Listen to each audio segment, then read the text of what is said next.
Praise the lord. ક્રિસ્મા ભાઈએ તથા બહેનો, દિવ્ય ધ્યાન દિવ્ય સંદેશમાં તમારું સ્વાગત છે. એપ્રિલ 24મી તારીખ. આ સંદેશ સાંભળવા તમારા સૌ માટે પ્રાર્થના કરું છું. તમારા બાઇબલ લઈ લો, પ્રભુના વચન સાંભળીએ. યોહાનનો ગ્રંથ 6 અધ્યાય 52થી 59મી કલમ સુધી. ઈસુએ કહ્યું, હું જે રોટી આપવાનો છું તે તો જગતના જીવન માટે અર્પણ થનારો મારો ધ્યેય છે.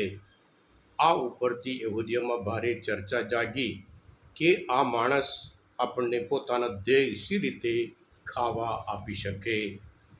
ઈસુએ તેમને જવાબ આપ્યો, હું તમને સાચે સાચ કહું છું, જ્યાં સુધી તમે માનવ પુત્ર દેહ ખાધ્યો નથી અને તેનું લોહી પીધું નથી, ત્યાં સુધી તમારામાં જીવન જ નથી.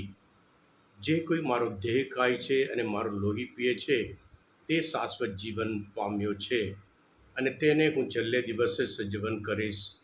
કારણ મારો દેહ એ સાચે જ ખોરાક છે અને મારું લોહી એ સાચે જ પીણું છે. જે કોઈ મારો દેહ ખાય છે અને મારું લોહી પીએ છે તે મારામાં વસે છે અને હું તેનામાં વસું છું. હું જે મને મોકલનાર જીવનદાતા પિતાના જીવનથી જીવું છું, તેમ મને ખાનાર મારા જીવનથી જીવશે. સ્વર્ગમાંથી ઉતરી આવેલી રોટી તો આ છે. એ મન્ના જેવી નથી જે તમારા વડવાઓએ ખાધું હતું, તેઓ તો મરી ગયા. પણ જે કોઈ આ રોટી ખાશે તે અનંતકાળ જીવશે. આ પ્રભુની વાણી છે, તે આપણો આધાર છે. ક્રિસ્મા ભાઈતા બહેનો, જેવો ખોરાક એવું શરીર, એવું તંદુરસ્ત છે. ખોરાક પ્રમાણે તંદુરસ્ત છે. જ્યારે શરીર નબળું પડે છે, ડૉક્ટર કહે છે તમારે આ ખાવાનું છે, આ ખાવાનું છે, જેથી કરી તમે તંદુરસ્ત જીવન જીવી શકો.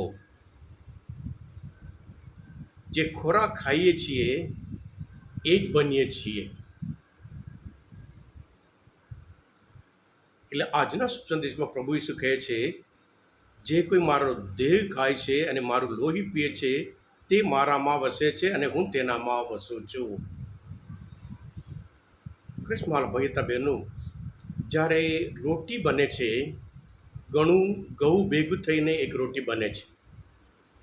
જ્યારે રોટલી ખાઈએ છીએ ત્યારે આપણે જે ઘઉં ખાઈએ છીએ, ઘઉં એમાં છે. એવી જ રીતે જ્યારે પ્રભુના દેહ આપણે ખાઈએ છીએ, પ્રભુ આપણામાં છે. ખાસ કરીને ક્રિસ્મા ભાઈતા બહેનો, યોહાનના ગ્રંથમાં 15મો અધ્યાયમાં 7મી કલમમાં પ્રભુ પોતે કહે છે, તમે જો મારામાં વસો અને હું તમારામાં વસું અને મારા વચન જો તમારામાં વસે, તમે દિલ ચાહે તો માગશો તો મળી રહેશે. તમે પુષ્કળ ફળ આપો, એ જ રીતે મારા શિષ્ય પુરવાર થાવો, એમાં મારા પિતાનો મહિમા છે. ક્રિસ્મા ભાઈ, તમે મારામાં વસો, આપણે કેવી રીતે પ્રભુમાં વસી શકીએ? પ્રભુના દેહ ખાવાથી, પ્રભુના લોહી પીવાથી આપણે પ્રભુમાં વસીએ છીએ. અને સાથે સાથે યોહાન કહે છે, તમે મારામાં વસો અને મારા વચન જો તમારામાં વસે. ઈશ્વરના વચન કેવી રીતે આપણામાં? જ્યારે ઈશ્વરના વચન પ્રમાણે આપણે જીવીએ ત્યારે પ્રભુ આપણામાં છે. સંત યાકોબે કહે છે કે તમે હંમેશા વચન પ્રમાણે જીવો. જે વચન પ્રમાણે કોણ જીવતો નથી?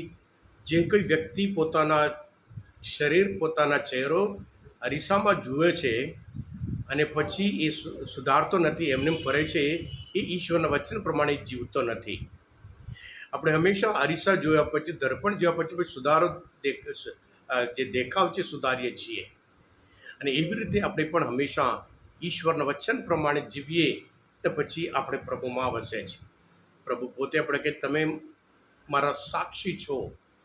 અને સંત પૌલ પોતે કહે છે, હું નથી જીવતો, મારામાં પ્રભુ જીવે છે.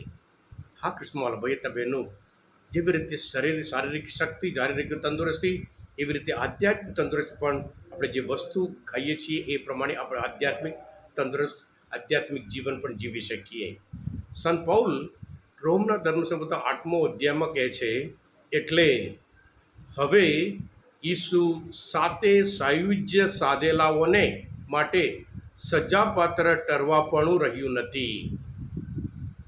કારણ જીવનદાયી પવિત્ર આત્માના નિયમે મને ખ્રિસ્ત ઈસુ દ્વારા પાપ અને મૃત્યુ નિપજાવનાર નિયમથી મુક્ત કર્યો છે. એટલે આપણે હંમેશા પ્રભુના વચન પ્રમાણે જીવીએ, જેથી કરી પ્રભુ આપણામાં અને આપણે પ્રભુમાં. અને સાથે સાથે જ્યારે પ્રભુના વચન પ્રમાણે જીવીએ, પ્રભુ કહે છે તમે દિલ ચાહો તો માગશે, મળી રહેશે. એટલે જેવી રીતે વિશ્વાસ રાખીએ, વિશ્વાસ પ્રમાણે જીવન જીવીએ, પ્રભુ ઈસુ આપણું સફળ જીવન બનાવે છે. પ્રભુ પોતે કહે છે તમે પુષ્કળ ફળ આપો. પ્રભુની ઈચ્છા છે આપણે પુષ્કળ ફળ આપીએ, શાંતિમય જીવન જીવીએ, આનંદમય જીવન જીવીએ, તંદુરસ્તમય જીવન જીવીએ, સમાધાનમય જીવન જીવીએ અને આધ્યાત્મિક જીવન જીવીએ. અને એમાં જ પિતા પરમેશ્વરનો મહિમા છે.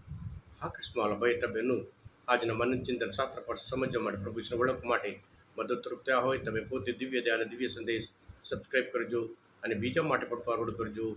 કારણ તમે બધા આશીર્વાદિત છો, અભિષિક્ત છો. પ્રભુ ઈસુ હું તમારામાં વિશ્વાસ રાખું છું. બોલો દિવ્ય ધન જય. God bless you all. Jesus I trust in you.